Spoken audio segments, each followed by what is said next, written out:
Vendredi, direction le Sentier des Lanternes de Bitche pour assister au concert de la fanfare Couche-Tard. Les membres du groupe sont multi-instrumentalistes, passionnés par les musiques traditionnelles. De la Bretagne à la Turquie, ils promettent de vous faire danser sur des rythmes folk. 2 sessions sont prévues, l'une à 18h30, l'autre à 20h. L'entrée est bien évidemment gratuite et par la même occasion, vous pourrez découvrir ou redécouvrir le Sentier des Lanternes qui a pris possession du parc du Stadtweiler. À noter que ces concerts s'inscrivent dans le cadre de spectacles vivants coordonnés par le CADAM. Samedi, jour de réveillon, si l'envie vous prend d'aller faire un tour au musée de la faïence, sachez que vous pourrez y pousser la chansonnette. Chaque année, les musées de Sarreguemines organisent la chorale des visiteurs, une chorale totalement improvisée où le public est invité à chanter. Alors le concept est trop cool, si ça vous intéresse, venez donner de la voix à partir de 14h au musée de la faïence situé au centre-ville de Sarreguemines. Et on reste dans le registre musical avec un concert de Noël à Montbronn et pas n'importe quel concert, un concert rock. Au programme le duo RNG, le groupe Solstice ou encore The Scots qui reprend notamment les chansons du célèbre groupe AC/DC. Ce concert de Noël promet d'être rock'n'roll. C'est la confrérie Palme et Olive qui vous propose ce concert. Les bénéfices seront reversés à l'association Tous pour Nathan, un jeune qui souffre d'une maladie rare. C'est à 20h30 à la salle polyvalente de Montbronn, tarif 15 € directement sur place le soir du concert. Et on reste au pays de Bitche, on le rappelle, si vous n'avez pas encore eu la chance de découvrir l'exposition de l'artiste Isaland, sachez qu'elle est encore visible jusqu'au samedi 31 décembre à la galerie Bitche et Art située au centre-ville. Et comme cette chronique est ta dernière de l'année, que tu ne vas revenir qu'en janvier, est-ce que tu as déjà quelque chose à nous proposer pour le début d'année ? Évidemment Julia, alors sachez que notre star locale Lisa Dan se produira en concert sur la scène de l'Hôtel de Ville de Sarreguemines le samedi 7 janvier 2023. C'est à 20h, vous pouvez acheter vos billets auprès de l'Intermarché de Sarreguemines ou au restaurant Le César au tarif de 18 €. C'est la première fois que la chanteuse donne son propre concert dans sa ville d'origine, alors profitez-en. Et puis dernière info Julia, alors chaque année, le Lions Club de Sarreguemines organise un concours.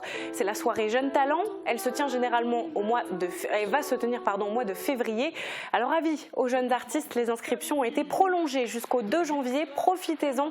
Pour vous inscrire, rien de plus simple, il faut envoyer une vidéo de présentation à l'adresse suivante jeunetalents au pluriel .sgmslions@gmail.com. Pour les modalités de candidature, vous pouvez vous tourner directement vers le Lions Club. Ils répondront à toutes vos questions. Voilà, Julia pour les bons plans tortilles. Et puis Morane, en début d'émission, j'ai annoncé que tu venais avec un invité surprise atypique. C'est quoi, t'as un nouvel ami ? C'est ça. Il s'appelle Dimitri, c'est le lutin de notre collègue Guillaume.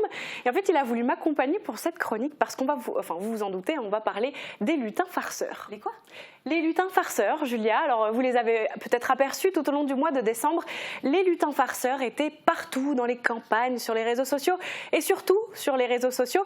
Mais c'est quoi cette tendance qui débarque chaque année pour faire sourire les enfants et exaspérer les parents ? Eh bien, cette tradition nous vient tout droit des États-Unis, forcément, et elle est tirée d'un livre intitulé The Elf on the Shelf, en français, L'elfe de l'étagère de Carol Ibersold et sa fille Chenda Bell. En fait, dans les années 70, l'autrice avait mis en place avec sa famille une tradition pour attendre Noël, le lutin farceur. Alors, le principe est simple. En fait, chaque jour du 1er au 24 décembre, un lutin est envoyé par le Père Noël pour vérifier si les enfants sont bien sages avant la distribution des cadeaux. Comment ça vérifie ? Par exemple, chaque jour, ce petit lutin va vérifier si les enfants ont bien fait leurs devoirs, s'ils se sont bien brossés les dents ou s'ils ont bien fini leur assiette. Et chaque nuit, il rentrera au pôle Nord pour faire un rapport détaillé au Père Noël. Mais Morane, les lutins, ça n'existe. Si, ça existe, Julia, et je pense que les enfants qui nous regardent, ils sont en train de se moquer de toi actuellement. Je peux continuer ou tu vas nous dire que le Père Noël non plus n'existe pas ? Espèce de complotiste. Alors, en fait, c'est un peu long quand même d'attendre du 1er au 24 décembre et superviser les enfants aussi. Alors il s'ennuie vite, notre copain, et surtout si les enfants sont sages. Alors pour passer le temps, cette petite créature va semer la zizanie dans votre foyer. Il va renverser les verres, saboter votre décoration, vider le papier toilette pour en faire des guirlandes ou encore cacher la télécommande de la télé. Bref, une sale bête quand même. Ouais, mais attends, ça veut dire que personne ne peut l'arrêter ? Bah non, Julia, inarrêtable. Il fait toutes ces bêtises le soir quand tout le monde est dans les bras de Morphée. Ce qui fait qu'au réveil, c'est le bazar, à la manière un peu des jouets du Pixar Toy Story.